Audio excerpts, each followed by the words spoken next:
Hello, this is Ben from Notes in Spanish, and I've got something I hope very interesting for you today. It's Ben's super simple Spanish subjunctive secret. Now, this is something that I learnt right at the beginning of the time when I was learning Spanish, and it really changed the way I was able to understand and learn the subjunctive forever. So I really hope that it helps. So as you know, in Spanish, there are two types of verbs, the indicative and the subjunctive. These are called, moods or voices. The indicative voice looks a bit like this. Te amo, andamos, fui, he comido. These are the verbs or the mood that you learn right at the beginning when you're learning Spanish, what most people might call normal verbs. Now, we also have the subjunctive mood or voice. And the verbs change. They look like this. Te amé, andemos instead of andamos, fuera instead of fui, and haya comido instead of he comido. So these are all examples of verbs in the subjunctive voice or mood. Now, lots of people are terrified by the subjunctive. They think, how on earth can I really understand what it's all about and why I need to use it? Well, that's where crazy Liliana's secret comes in. Because when I say it's Ben's secret, it's actually Liliana's. Now, Liliana was this Argentinian teacher that I had in my first year in Madrid. And when we were right at the beginning of the, pre-intermediate stage of learning Spanish, actually, she told us one day that we were going to learn some subjunctive. Now, there were about 3 of us in the class, and a look of horror crossed our face, but she said, don't worry. She got out her pen, and on the board, she drew a picture of a very normal-looking person who looked a bit like this. This, she said, is Mr. Indicative, Mr. Normal. Indicative verbs are just like him. They're business-like, they're normal, they're based in reality, totally run-of-the-mill. Then she scrubbed him off the board, and she took out a different pen, and she drew somebody completely different. A hippie dude.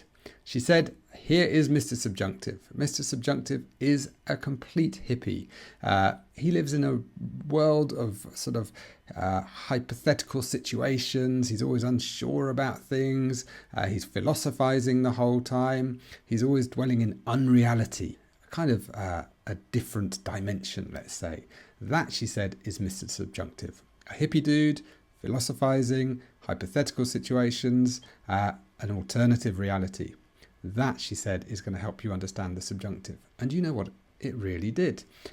Let's look at an example now and see if it helps. This is what we're calling Rule 7, the hippie truth about non-existence.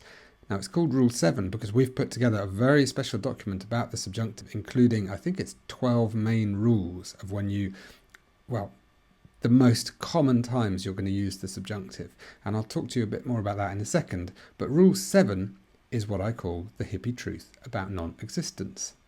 Okay, let me define that a bit better. If you're sure that something exists, you use the indicative. But when we don't specify, or we're not sure if a certain person, place or thing exists, the subjunctive comes into play. You know those hippie situations, uncertainty, remember Mr. Hippie? Well, that's when we use the subjunctive. Now, that may sound confusing, but don't worry, I've got some examples for you now. First of all, the Elvis T-Shirt. Now imagine I want to buy a T-shirt with Elvis on the front. I'm not sure I really do, but let's just imagine that we do for the sake of this presentation. I've got to have a T-shirt with Elvis on the front. Now, I go into the local T-shirt shop just down the road and I can say one of the following 2 things. Busco una camiseta que lleva una foto de Elvis.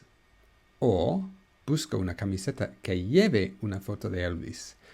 In the first sentence, lleva is indicative. In the second, lleve is subjunctive. But what's the difference? Both of them mean I'm looking for a T-shirt that has a photo of Elvis on the front. Okay, let's look at those 2 sentences in a bit more detail. The first one, busco una camiseta que lleva una foto de Elvis. Lleva is indicative because I know they have the T-shirt. Let me explain. I've been into the T-shirt shop before and I've seen the Elvis T-shirt that I want. And when I walk in this time, I can't quite spot it, but I know they have it, so I use the indicative. I'm certain that this T-shirt exists. Therefore, Mr. Normal, indicative.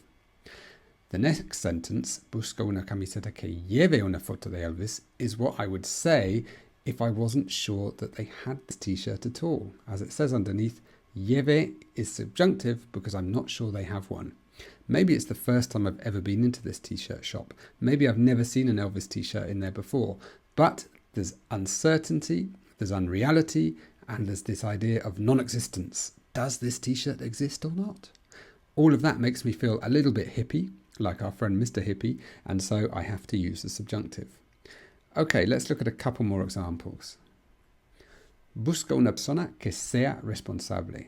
Sea is subjunctive.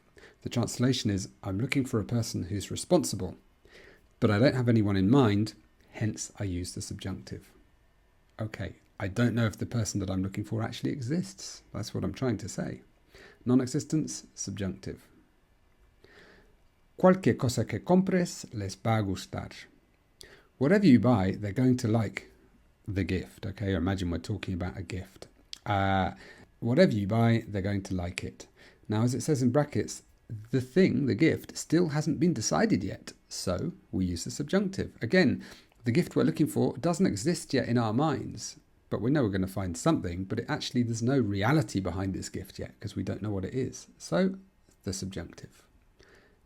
Okay, imagine we're driving along in the car, somebody needs to stop to go to the loo, and we say, pararemos donde podamos. We'll stop where we can. But we don't know yet where we're going to stop. The place that we're going to stop doesn't yet exist, either in reality or in our minds, because, well, we haven't got anywhere specific in mind yet. So, we're not sure where, we use the subjunctive, podamos. Okay, so that's rule 7, all about non-existence and how it makes us feel a little bit hippie and makes the subjunctive pop into our minds. We've got 12 more rules like this, or 12 in total, in the super simple Spanish subjunctive rulebook that we've put together for you. Now, it's in actually a PDF format, so you won't have to sit through me going through another presentation of 12 times the length of this one.